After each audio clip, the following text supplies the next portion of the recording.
Hello मित्रों, नमस्कार। हमारे भविष्य के शिक्षकों, आपका हमारे YouTube चैनल में स्वागत है। जैसा कि आप जानते हो, इसके पहले मैंने बहुत अच्छी प्रैक्टिस श्रृंखला बनाई हुई है और बहुत अच्छे इंपॉर्टेंट क्वेश्चन जो प्राथमिक शिक्षक पात्रता परीक्षा या सीटेट पात्रता परीक्षा के लिए बहुत ही अच्छे मैंने आपको क्वेश्चन दिया हुआ है। तो बच्चों, चलिए देखते हैं, हम अगले क्वेश्चन की ओर बढ़ते हैं। निम्न में से प्रवचन विधि का उदाहरण है। प्रवचन विधि का उदाहरण आपको बताना है। पहला है समानार्थी शब्द द्वारा, विलोम शब्दों द्वारा, प्रत्यक्ष क्रिया द्वारा, पर्यायवाची शब्द और प्रत्यक्ष क्रिया द्वारा। तो आपको इन चारों में से उत्तर बताना है। इसका उत्तर क्या होगा? तो यहाँ पे इसका जो उत्तर हो जाएगा, ये हो जाएगा आपका पहला, समानार्थी शब्द द्वारा। निम्न में से प्रवचन विधि का उदाहरण है समानार्थी शब्द द्वारा। अगला क्वेश्चन देखते हैं हम। भाषा की कहानी वास्तव में सभ्यता की कहानी है। निम्न में से यह कथन किसका है? तो किसका है ये कथन? तीनों चारों में से बताना है किसका है। देखेंगे हम। M.A. पाई का है, स्किनर का है, जीन पियाजे का है, थॉर्नडाइक का है। तो ये कथन किसका है? ये कथन M.A. पाई का है। ठीक है, याद रखेंगे इसको। चलिए आगे बढ़ते हैं अगले क्वेश्चन की ओर। अगला क्वेश्चन देखिए, भाषा अर्जन और भाषा अधिगम के संदर्भ में कौन सा कथन सही नहीं है? तो बताना है आपको कौन सा कथन सही नहीं है भाषा अर्जन और भाषा अधिगम के संदर्भ में। तो ऑप्शनों को पढ़ेंगे हम ध्यानपूर्वक। पहला देखेंगे, भाषा अधिगम में संप्रेषण कुशलता पर ही बल रहता है। दूसरा, भाषा अर्जन सहज और स्वाभाविक होता है। तीसरा, रोजगार प्राप्त करने के लिए ही भाषा सीखी जाती है। चौथा, भाषा अर्जन के लिए समृद्ध भाषाई परिवेश की आवश्यकता होती है। इन चारों में से आपको उसका उत्तर बताना है। तो इसका जो उत्तर हो जाएगा, ये हो जाएगा सी, रोजगार प्राप्त करने के लिए ही भाषा सीखी जाती है।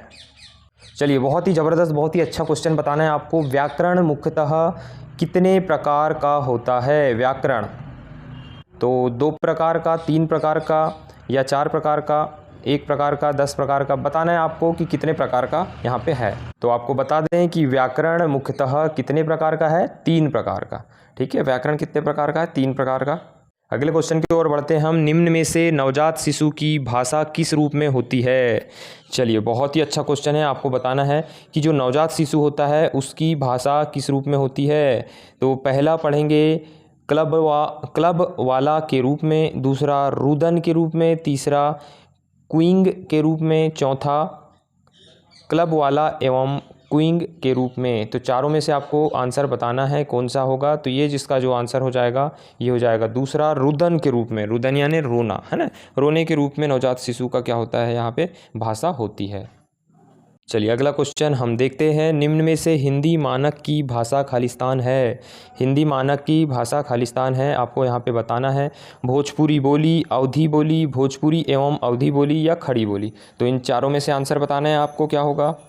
तो निम्न में से हिंदी मानक भाषा है, हिंदी मानक की भाषा है, तो ये है खड़ी बोली। इसका आंसर हो जाएगा खड़ी बोली है। ठीक है, हिंदी मानक भाषा है तो खड़ी बोली है। बहुत अच्छा क्वेश्चन है ये। उपचारात्मक शिक्षण की सफलता निम्न में से किस पर निर्भर करती है? तो यहाँ पे आपको बताना होगा कि उपचारात्मक शिक्षण जो है, उपचारात्मक शिक्षण की सफलता निम्न में से किस पर निर्भर करती है? समय पर, अवधि पर, समस्या के कारणों की सही पहचान पर, या फिर व्याकरणिक ज्ञान पर। तो आपको बताना है इसका आंसर। बहुत ही बेहतरीन प्रश्न है ये, बहुत ही अच्छा प्रश्न है। तो आपको बता दें कि उपचारात्मक शिक्षण का जब महत्व होगा, जब सफलता मानेंगे, जब वह समस्याओं के कारणों की सही पहचान, ये इसका आंसर यहाँ पे हो जाएगा।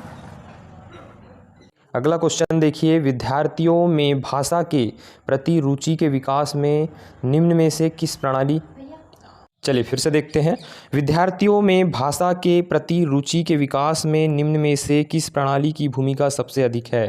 तो यहाँ पे इसका आपको बताना है। तो ऑप्शन होगा अवलोकन प्रणाली, अनुप्रशा प्रणाली, स्थूल से सूक्ष्म प्रणाली और रसास्वादन प्रणाली। इन चारों में से उत्तर आपको बताना होगा क्या होगा उत्तर।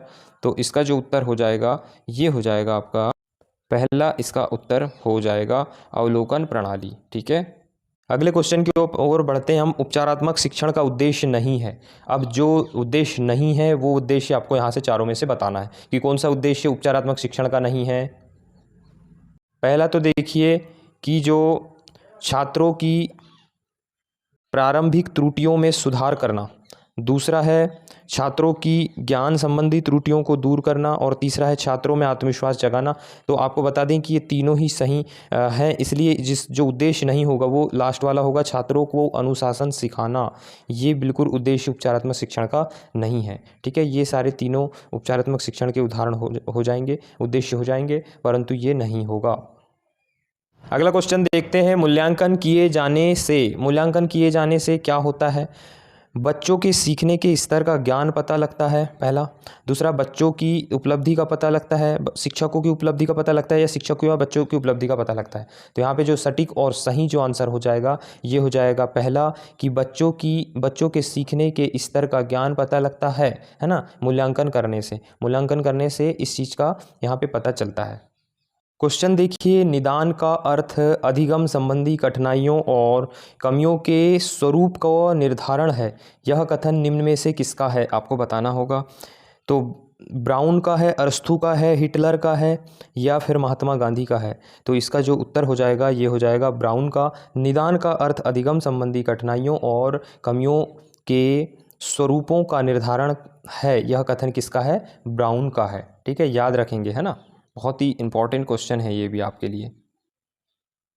अगले क्वेश्चन में हम बढ़ते हैं। कौन सा शिक्षण साधन दृश्य साधन नहीं है? तो यहाँ पे इन चारों में आपको बताना है कि दृश्य साधन कौन सा नहीं है। श्यामपट्ट, रेखा चित्र, मूक चित्र, रेडियो। तो दृश्य साधन नहीं है बताना है ना। तो सीधे सीधे आपको दिख रहा होगा इसका आंसर। तो जो इसका आंसर होगा ये हो जाएगा तीसरा, मूक चित्र। अगला क्वेश्चन देखिए, बहुत ही अच्छा क्वेश्चन है। ठीक है, भाषा शिक्षण के संदर्भ में कौन सा कथन सही नहीं है? आपको बताना है कि भाषा शिक्षण के संदर्भ में कौन सा कथन सत्य नहीं है। तो इन चारों को पढ़ना है, उसके बाद बताना है आंसर। भाषा सीखने में अन्य विषयों का अध्यापन सहायक होता है। दूसरा, भाषा शिक्षण में केवल भाषाई शुद्धता पर ही अधिक बल रखता है। तीसरा, भाषा अर्जन और भाषा अधिगम में अंतर होता है। और चौथा, समृद्ध भाषा परिवेश भाषा अर्जित करने में सहायक होता है। तो इसका आंसर जो हो जाएगा यहाँ पे वो सटीक और सही आंसर हो जाएगा। भाषा सीखने में अन्य विषयों का अध्यापन सहायक होता है। अगला क्वेश्चन देखिए, उच्च प्राथमिक कक्षाओं मतलब कि उच्च प्राथमिक कक्षा मतलब चौथी से पाँचवीं उच्च प्राथमिक कक्षाओं में कविता शिक्षण की किस विधि का प्रयोग किया जाता है ना। तो आपको बताना है तुलना विधि का, प्रश्नोत्तर विधि का, व्याख्या विधि का, व्यास विधि का। तो इन चारों में से आपको उत्तर बताना है। तो जो इसका उत्तर हो जाएगा सटीक और सही उत्तर, व्याख्यान विधि, है ना। व्याख्यान विधि उच्च प्राथमिक कक्षाओं में कविता शिक्षण की विधि का प्रयोग किया जाता है। तो वो व्याख्यान विधि का प्रयोग किया जाता है। मित्रों, बहुत ही अच्छे क्वेश्चन, ऐसे क्वेश्चन हैं कि ये क्वेश्चन आपको किसी बुक में नहीं मिलेंगे। हर बुक से मैंने छाटा हुआ है और ये हर बुक का निचोड़ है ना। ये क्वेश्चनों को आप लगाइए, प्रैक्टिस सेट, पुराने प्रैक्टिस सेटों को पूरे लगातार वीडियो को देखिए, वीडियो को अंत तक देखिए। एक एक क्वेश्चन आपके लिए इंपॉर्टेंट होने वाला है शिक्षक पात्रता परीक्षा वर्ग 3 के लिए। ठीक है मित्रों, चलिए आगे बढ़ते हैं क्वेश्चन की ओर। भाषा शिक्षण में विभिन्न साहित्यिक विधाएँ, है ना। तो 4 ऑप्शन दिए हुए हैं आपके सामने। भाषाई कौशलों के विकास में सहायक होती है, या दूसरा रचनाकारों के नामों से परिचित कराने के उद्देश्य से ही उपयोगी है, या तीसरा केवल भाषा सौंदर्य की समीक्षा के लिए उपयोगी होती है, या फिर केवल विधाओं के स्वरूप से परिचित कराती है। तो इसका आंसर जो हो जाएगा यहाँ पे, इसका आंसर हो जाएगा पहला, भाषाई कौशलों के विकास में सहायक होती है। अगला क्वेश्चन देखिए, निम्न में से गद्य शिक्षण की विधि है। गद्य शिक्षण की विधि कौन सी आपको यहाँ बताना होगा। अर्थबोध विधि, गीत विधि, अभिनय विधि, खंडान्वय विधि। तो इसका जो आंसर हो जाएगा अर्थबोध विधि। ठीक है, अगला क्वेश्चन देखिए, जब बच्चा किसी सीखी हुई बात का प्रयोग करता है तो वह प्रक्रिया कहलाती है। शिक्षण अधिग्रहण, प्रेरणा अधिगम। तो इन चारों में से बताना है क्या कहलाती प्रक्रिया। तो वो कहलाती है आपकी बी, अधिग्रहण। क्या कहलाती है? अधिग्रहण कहलाती है।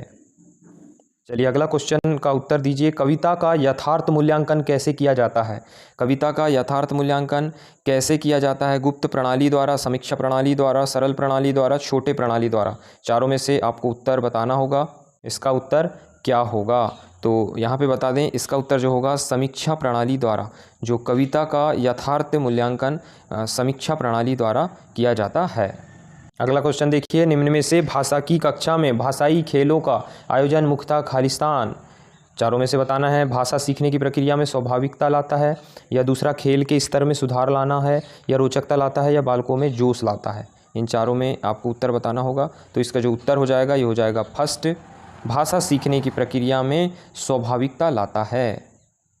अगला क्वेश्चन देखिए। निम्न में से वाचिक अभिनय में क्या किया जाता है? वाचिक अभिनय में क्या किया जाता है? पहला देखेंगे, शिक्षक द्वारा अभिनय किया जाता है, किसी के द्वारा भी अभिनय नहीं किया जाता, या किसी बालक को अभिनय करने नहीं दिया जाता, या फिर चौथा विविध बालकों द्वारा पात्रों के रूप में संवाद बोलना। तो इन चारों में से इसका उत्तर आपको बताना है। तो यहाँ पे जो उत्तर हो जाएगा ये हो जाएगा लास्ट वाला, विविध बालकों द्वारा पात्रों के रूप में संवाद बोलना। चलिए अगला क्वेश्चन देखिए, बहुत ही अच्छा क्वेश्चन है। निम्न में से कविता शिक्षण की प्रमुख विधि कौन सी है? केवल व्याख्या विधि, या फिर केवल प्रश्नोत्तर विधि, गीत व अभिनय विधि, या फिर गीत व अभिनय विधि, प्रश्नोत्तर विधि, या व्याख्यान विधि। तो आपको बता दें, इसका जो उत्तर हो जाएगा ये हो जाएगा चौथा। ये सभी कविता शिक्षण की मुख्य विधि हैं। अगला क्वेश्चन देखिए, भाषा की कक्षा का माहौल कैसा होना चाहिए? बताना है यहाँ पे कि भाषा की जब कक्षा चल रही है तो उसका माहौल कैसा होना चाहिए, है ना। तो भाषा की कक्षा का माहौल जहाँ बच्चों की उसकी बात कहने और सुनने, 1 मिनट, हाँ, जहाँ बच्चों को उसकी बात कहने और सुनने के अधिकाधिक अवसर मिले। तो भाषा की कक्षा का माहौल ऐसा होना चाहिए, याद रहे, ठीक है। अधिक उसको बोलने के अवसर मिले बच्चों को, ये रहना चाहिए। चलिए अगला क्वेश्चन का उत्तर दीजिए। किस साहित्यिक विद्या को पढ़ाते समय आप स्वसर पठन का निर्वहय बल देंगे? तो आत्मकथा, एकांकी, जीवनी, यात्रा, वृतांत।